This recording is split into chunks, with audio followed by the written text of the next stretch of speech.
જય શ્રી કૃષ્ણ ભક્તજનો, આજે હું તમને એક પ્રસંગ સંભળાવી રહી છું જેનું નામ છે મસ્તરામજી. તો ચાલો આપણે આ પ્રસંગ સાંભળીએ.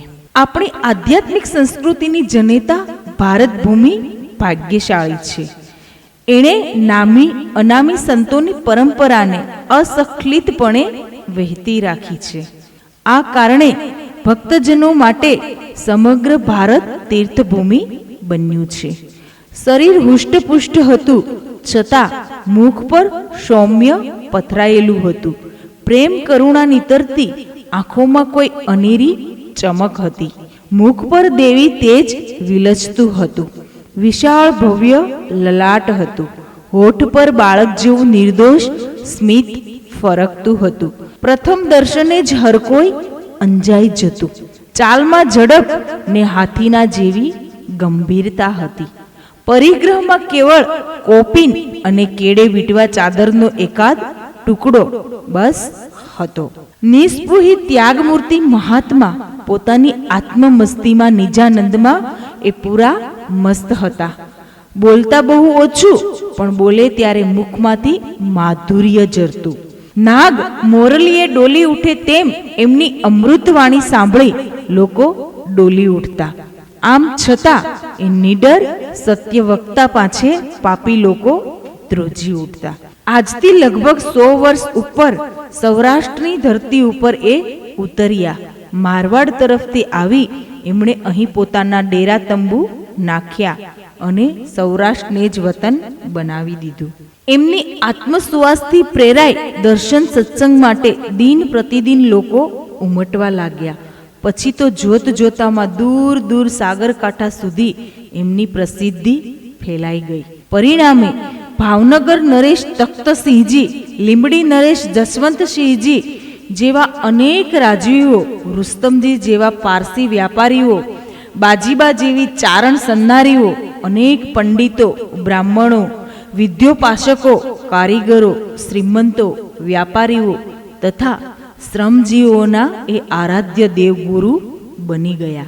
આમ છતાં એમનું દીક્ષા નામ પણ કોઈ જાણતું ન હતું. તો પછી મૂળ સંસારી નામ શું? ક્યાં જન્મ્યા? ક્યાં ગુરુની કૃપા દ્રષ્ટિ પામી? એ ઘર તજી ચાલી નીકળેલા? એ બધું આજ લગી અંધારામાં જ રહ્યું છે. ભક્તોએ એમનો પૂર્વાશ્રમ જાણવા ખૂબ પ્રયત્ન કરેલો, પણ ભૂતકાળનો ભાર ઉપાડીને ચાલવામાં એ માનતા ન હતા. એમની દ્રષ્ટિએ તો નિત્ય આગળ ધપવાની ઈશ્વર પ્રાપ્તિની હતી. એ કહેતા કે ધ્યેય તરફ દ્રષ્ટિ રાખી સદા આગળ ધપતા રહો. પાછળ જોતા રહેવાથી માર્ગ નથી કપાતો, કારણ કે ભૂતકાળનું સ્મરણ જીવન પ્રગતિને વેગ નથી આપી શકતું. ક્યારેક એ રૂકાવટ ઊભી કરી જીવનને બંધનમાં પણ નાખે છે. ભલે કોઈને એ વેગ આપી શકતું હોય, પણ એ બોજો ઉપાડવાની તારી તો મરજી નથી. છતાં આગ્રહ થતો ત્યારે કહેતો કે બ્રહ્મ મારો પિતા છે, માયા મારી માતા છે, વિશ્વ મારી જન્મભૂમિ છે, પ્રાણી જગત મારું કુટુંબ છે. એમનામાં કેવી વિશ્વ દ્રષ્ટિ ખીલેલી હતી એનો ખ્યાલ આમાંથી મળે છે. લીંબડીના જૈન મુનિ નાગજી સ્વામીએ મસ્તરામજીને પોતે લખેલી સાખીઓ ગ્રંથસ્થ કરેલી છે. સંશોધકો એમાંથી એવું તારવી કાઢે છે કે મસ્તરામજી મૂળે અયોધ્યાના વતની હશે અને સંન્યાસ ધારણ કર્યા પછી મારવાડમાં ઘણો વખત રહ્યા હશે. એમની સાખીઓની ભાષા હિન્દી, ગુજરાતી, મારવાડીનું મિશ્રણ હોય એ કલ્પનાને આથી પુષ્ટિ મળે છે. સૌરાષ્ટ્રમાં આશરે 20-25 વર્ષ રહ્યા હશે એવું અનુમાન છે. સર્વસંગ પરિત્યાગી, નિષ્પુહીને અનાશક્ત મહાત્મા હતા. એમ છતાં એ પ્રેમાળ પણ હતા. બાળકો એમને બહુ વહાલા લાગતા. બાળ ગોપાળ સાથે રમવા પણ લાગી જતા. એમનું જીવન નિર્દોષ, સરળ અને જ્યારે જુઓ ત્યારે મુખ પર હાસ્ય ધજા ફરકતી જ હોય. અનેક રાજા રાણીઓ એમના ભક્ત હતા, છતાં એમને કશાની પણ સ્પૃહા કરી નથી. એમની આગળ સત્કાર્યમાં વાપરવા માટે લાખો રૂપિયાનો ઢગલો થતો, ત્યારે અકળાઈને એ કહી નાખતા, તમે જ વાપરો. તમારા વતી હું વાપરું તો હું શું તમારો નોકર છું? કહી સાફ ઇનકાર કરતા પડી રહેવા જેવું સામાન્ય ઝૂંપડું બાંધવાનો આગ્રહ થતો ત્યારે પણ એમનો એક જ જવાબ રહેતો, તમે કહો ત્યાં જ શા માટે હું બંધાઈ રહું? એના કરતાં ખુલ્લા અરણ્યો, ઊંચી ટેકરીઓ ને વિશાળ નદીઓના રેતાળ કાંઠાનો મારો આશ્રમ કેટલો ભવ્ય છે. ઊંચે તગતગતા તારાઓના ચંદરવા નીચે રેતીના પટની સુવાળી છૈયા કેટલી સુખકારક છે. વીંઝણો કરતી દાસીઓની જેમ વૃક્ષ રાજીઓ નિરંતર મારી સેવા કરવા ત્યાં કેટલા તત્પર રહે છે. એ છોડીને હું શા માટે ઘોલકીમાં બંધાઈ રહું? આથી રાત્રે એ જંગલમાં ચાલ્યા જતા ને એકાદ ઝાડ પથ્થરની શિલા કે રેતીના પટ પર મસ્ત બની પડ્યા રહેતા. જાગે ત્યારે રામનું સ્મરણ કરે કે સમાધિમાં ડૂબી જાય. પછી સમયનું ભાન રહે નહીં, પણ ભૂખ લાગે ત્યારે ગામ આવે ને ભિક્ષા માગે. ભિક્ષામાં પણ લુખો રોટલો કે દાળ કે સાસ જેવું લેતા. મિષ્ટાન કે પકવાનનો સ્પર્શ શુદ્ધા કરતા નહીં. સ્વાદેન્દ્રિય પર ભારે કાબુ. એકવાર એક બાઈને કોઈ મજાક કરવાનો ચાળો ઉપડ્યો એટલે એણે રોટલો ને મરચાનો લાડુ પીરસી ખાવાનું કહ્યું. તો યોગીજી એક જ ઝપાટે એ ખાઈ ગયા. જાણે કશું જ ન બન્યું હોય તેમ હાથ ધોઈ રસ્તે પડ્યા. જેમ સાદા ભોજનનો આગ્રહ હતો તેમ એક સ્થાને 7 દિવસથી વધુ ન રહેવાનો પણ આગ્રહ રહેતો. નિત્યના સંગથી સ્નેહથી રાગને રાગથી મોહ વધે છે એમ ભક્તોના આગ્રહ છતાં એ ચાલી નીકળતા. હૈયું પૂરું પ્રેમ ભીનું હતું. જીવ માત્ર પ્રત્યે એમનો સરખો જ પ્રેમ વહેતો, પણ સ્વાર્થવશ બની કોઈ વ્યક્તિઓમાં જ એને સીમિત નહોતા કરતા. ત્યાગ, વૈરાગ્ય ને નિતિક્ષા વૃત્તિમાં તો એ મહાવીરની આવૃત્તિ રૂપ હતા. એમનો દેહાધ્યાસ છૂટી ગયો હતો. જો કે સાધનાની શરૂઆતમાં કોઈ વાર મનની વૃત્તિઓ એમને પજવતી ખરી, પણ તીવ્ર પુરુષાર્થને કડક દમનથી એમણે એ વૃત્તિઓ પર કાબુ મેળવ્યો હતો. તેઓ કહેતા કે ઇન્દ્રિયો મારી દાસી છે ને હાથ પગ મારા સેવકો છે. મારી આજ્ઞાનું એ કદીએ ઉલ્લંઘન કરી શકતા નથી. ભક્ત વર્ગ મોટો હોય એમનો કેટલોક સમય દર્શન, ઉપદેશ કે સત્સમાગમને બહાને એ ખર્ચતા, છતાં 24 કલાક રામના જપમાં જ લીન રહેતા. એકાંત કે શાંતિ મળે ત્યારે આત્માના ઊંડાણમાં ઉતરી જતા. એમને સહેજ સમાધિ અવસ્થા પ્રાપ્ત હતી. શબ્દો દ્વારા સંત કબીરે યોગીઓને થતા અનાહત નાદનું જે વર્ણન કર્યું છે એ દશાને પામેલા એ મહાભાગી હતા. ભર ઊંઘમાં સૂતા હોય પણ ક્યારેક નાદ બ્રહ્માનો એ દિવ્ય નાદ સાંભળી શકતા. ભાવિનું પણ એ દર્શન ન કરી શકતા. ભક્તોના કહેવા પ્રમાણે પોતાના મૃત્યુની આગાહી પણ એમની બરાબર સાચી પડી હતી.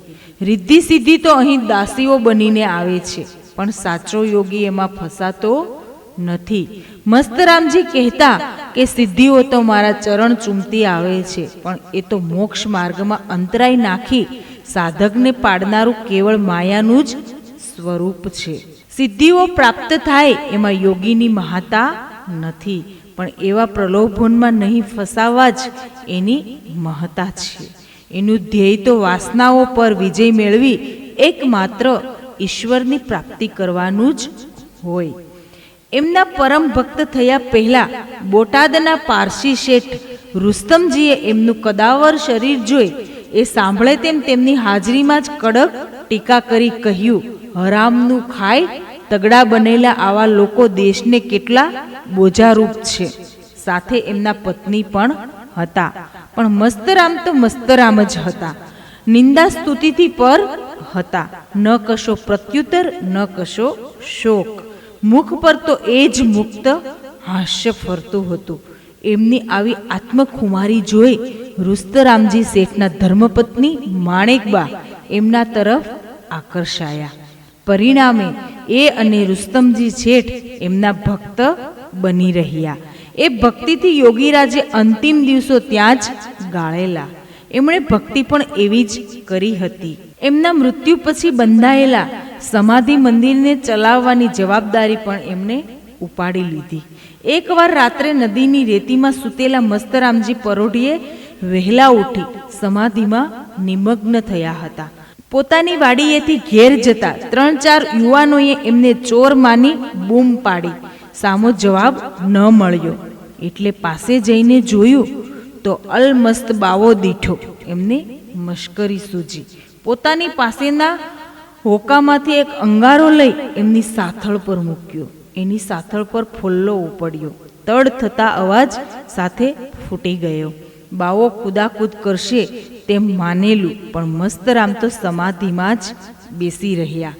જાગ્યા ત્યારે કંઈ જ ન બન્યું હોય તેમ ઉઠીને ચાલતા થયા.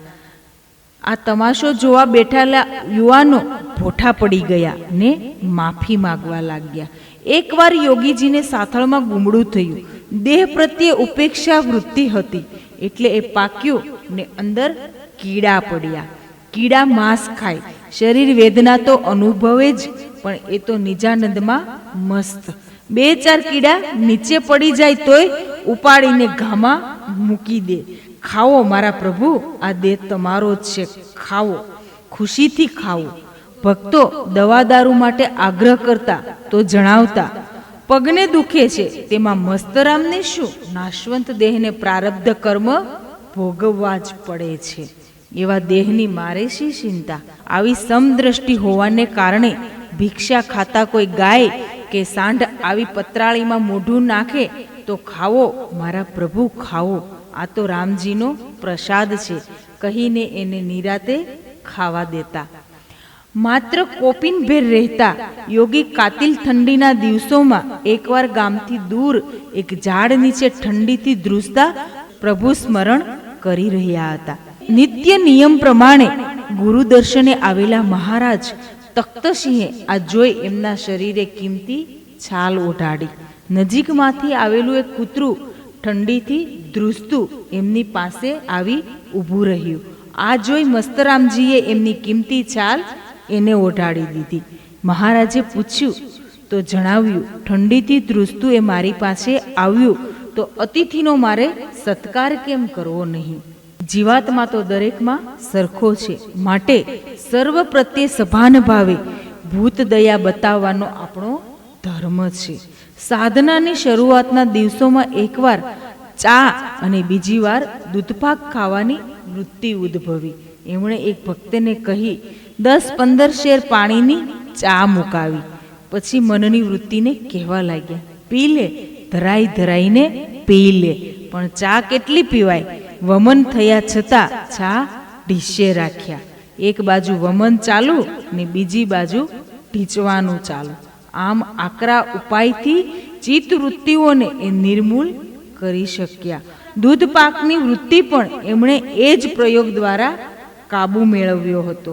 અનેક રાજવીઓ ધનિકો એમના ભક્ત હોય. બીજા સાધુઓ કોઈ કૂવો બંધાવી દેવા, કોઈ આશ્રમને મદદ કરવા, તો કોઈ અન્ય કામ માટે રાજવીઓને ભલામણ કરવાની વિનંતી કરવા ત્યાં આવતા. ત્યારે તેઓ એ સહુને એક જ ઉત્તર વાળતા, માયામાં ડૂબેલા માનવો પાસે તમે શા માટે ભીખ માગવાની ઈચ્છા કરો છો? કરવી જ હોય તો માયાપતિ રામજીને પ્રાર્થના કરો ને એ જ એકમાત્ર સહુની માગણી પૂરનારો છે. મહારાજા તખ્તસિંહજીના ખૂબ લાડીલા ને ચતુર એવા એક પુત્ર ઘોડાગાડીના અકસ્માતમાં મૃત્યુ થયું. મહારાજને આથી ભારે આઘાત લાગ્યો. શોકનો પાર ન રહ્યો. ખાવું પીવું પણ છોડી દીધું. મહાજનોના આશ્વાસનની પણ એને અસર ન થઈ. કાયમી નિવાસસ્થાન મોતી મહેલ છોડીને એ દૂરને બંગલે રહેવા ગયા, તો પણ કંઈ ફેર પડ્યો નહીં. અકસ્માતે મસ્તરામજીનું ભાવનગરમાં આગમન થયું. લોકો એમને બોલાવી લાવ્યા. એમને જણાવ્યું કે મહારાજા, ખરેખર તમારી વસ્તુ હોય ને તમે તેનો શોક કરો એ સમજી શકાય, પરંતુ તમારું કશું જ નથી. આ સર્વ નાશવંત છે. વસ્તુઓ છે, સંસારના સંબંધો મિથ્યા છે. ફક્ત મનુષ્યના શુભાશુભ કર્માનુસાર જ લેણ દેણ લેવાય છે. આ લેણ દેણ પૂરું થાય એટલે સહુને આ સ્થાન ખાલી કરવાનું જ છે. નિત્ય અવિનાશી તો અંદર બેઠેલો જીવાત્મા છે, માટે મિથ્યા શોક કરવો શા કામનો. સાસા છંત જાગૃત આત્માના બે શબ્દોએ પ્રકાશ આપ્યો. એમનો શોક જતો રહ્યો. તરત જ એ બધાને જાતે લઈ જઈ યોગી ફરી મોતી મહેલ મૂકી આવ્યા. દરણા મજૂરી કરી એકઠી કરેલી રૂપિયા સોની મૂડી એક લબ્ધ પ્રતિષ્ઠ મહંતને ત્યાં જમે મૂકી એક બાઈ યાત્રાએ ગઈ. પાછા આવી પૈસા માગ્યા તો મહંતની દાનત બગડવાથી વાતનો ઇનકાર કર્યો ને ઉપરથી ગાળો દીધી. કોઈની સલાહથી એ બાઈ મસ્તરામજી પાસે રડી પડી. બધી વાતથી એમને વાકેફ કર્યા. આથી યોગીનો પૂર્ણ પ્રકોપ જાગ્યો. એ મહંતને ત્યાં ગયા. બાઈ પણ ત્યાં આવી પહોંચી. મહંત તો બાઈને ગાળો જ દેવા લાગ્યો. એ જોઈ યોગીએ બાવા પર સ્થિર દ્રષ્ટિ રાખી જણાવ્યું, देख बाबाजी, यह गरीब की थापण वापिस दे दे, वरना ईश्वर नाराज होगा. इसमें तेरा भला नहीं है. आटलू कहीने ए चाली निकळ्या. थोड़ी वारमां ज अग्निनी जाळ लागी होय तेम एनुं शरीर बळवा लाग्युं. पेशाबे काળી બળતરા થવા લાગી. ગાંડા જેવો બની ઓસરી પર આળોટવા લાગ્યો. સંતને નારાજ કરવાનું આ ફળ છે એમ માની પૈસા લીધા હોય તો જટ આપી દેવા લોકોએ એને સમજાવ્યો. ગાંઠના રૂપિયા 10 ઉમેરી બાઈને એમની મૂડી મોકલી આપી. વધારામાં માફી પણ માગી. પશ્ચાતાપ કરતાની સાથે જ એની પીડા શાંત થઈ ગઈ. આવા અવધૂત યોગી હવે ઉંમરે પહોંચ્યા હતા. વૃદ્ધ અવસ્થાથી શરીર જીર્ણ બન્યું હતું. ફરતા ફરતા બોટાદ પધાર્યા. હમીર સુતારની કોડની મેળી ઉપર ઉતારો રાખ્યો. તાવે શરીરમાં વાસ કર્યો હતો. મળત્યાગ માટે બહાર જવા જેટલી પણ હવે શક્તિ રહી નહોતી. રુસ્તમજી શેઠને ખબર મોકલ્યા. શેઠ એમને જીનમાં લઈ ગયા. ગુરુની માંદગીના સમાચાર સાંભળી લીંબડી નરેશ જસવંતસિંહજીએ તરત જ ગુરુજીને લીંબડી લઈ આવવા પોતાના સેક્રેટરીને દોડાવ્યો. પણ મસ્તરામજીએ જણાવ્યું કે देख रुस्तमजी, यह देह तीसरे दिन इधर ही पड़ने वाला है. यह मिट्टी इसी भूमि में पड़ने वाली है. सो उनको बोल दे अब यहाँ से यह शरीर किधर भी जाने वाला नहीं है. सेक्रेटरी निराश થઈ પાછો ફર્યો. માંદગી વધતી રહી. રુસ્તમજી શેઠના પત્ની માણેકબાઈ પ્રેમાળ પુત્રીની માફક ગુરુની સેવા કરી રહ્યા હતા.